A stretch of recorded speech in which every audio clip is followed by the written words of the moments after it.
টাকা দেওয়ার পরেও কি প্রশ্ন দেয় না? আসলে কি টাকা দেয় না ধোঁকা দিয়ে টাকা নিয়ে নেয়? তো এই বিষয়ে আলোচনা করব আজকের এই ভিডিওটি। আউযুবিল্লাহি মিনাশ শাইতানির রাজিম। বিসমিল্লাহির রহমানির রহিম। আল্লাহ তাআলার নাম শুরু করছি এবং 5 মিনিট ক্লাসের পক্ষ থেকে সবাইকে আন্তরিক শুভেচ্ছা এবং অভিনন্দন। তো আপনারা বুঝতে পারছেন কোন বিষয় নিয়ে আলোচনা করব। তো আমি একজনের ইমো নাম্বার নিয়ে তাদের সাথে নাকি যোগাযোগ করলে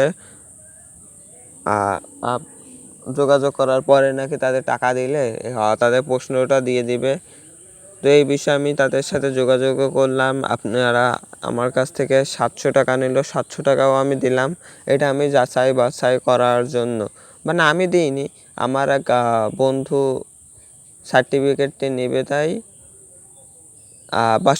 আমার এক বন্ধু প্রশ্নটি নিবে তাই তাদের কাছে এরকম নক দিয়েছিল, টাকা পয়সা দিল। তারপরেও কি আপনার প্রশ্নটি দিল? জি না ভাইয়া, প্রশ্নটা দেয়নি। বিভিন্ন সোশ্যাল মিডিয়াতে অনেক ধোঁকাবাজ আছে দু একজন প্রশ্ন ছাপে, সেগুলো টাকার অঙ্ক পরিমাণ অনেক। যারা কম টাকায় ছাড়ে তারা খুবই, মনে করেন যে আমি ধরেন কিছুদিন আগে যে রাসেল ভাইপারের একটা ভিডিও করলে ভাইরাল না, তেমনই এখানেও ওইরকম হয়েছে। তো তারাও করছে, তার সাথে যোগ দিচ্ছে। এখানে কম টাকায় যে জিনিসটা পাচ্ছে সেখানে তো টাকা দিবে সবাই, এখানে টাকা দিচ্ছে এই কারণে যেন প্রশ্নটা পায়। কিন্তু আসলে প্রশ্নটা তো সঠিক না, এই প্রশ্নগুলো তারা দেয় না কোনোভাবেই।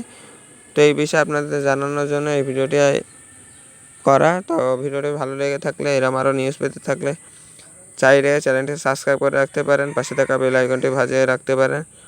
তো ভিডিও ভয়েসটি একটু অন্যরকম হতে পারে, কারণ আমার একটু মন বা মানসিক একটু সমস্যা আছে, মন মেজাজ ভালো না, এই জন্য ভিডিওগুলো ভালোভাবে করতে পারছি না, একটু মানিয়ে নিন।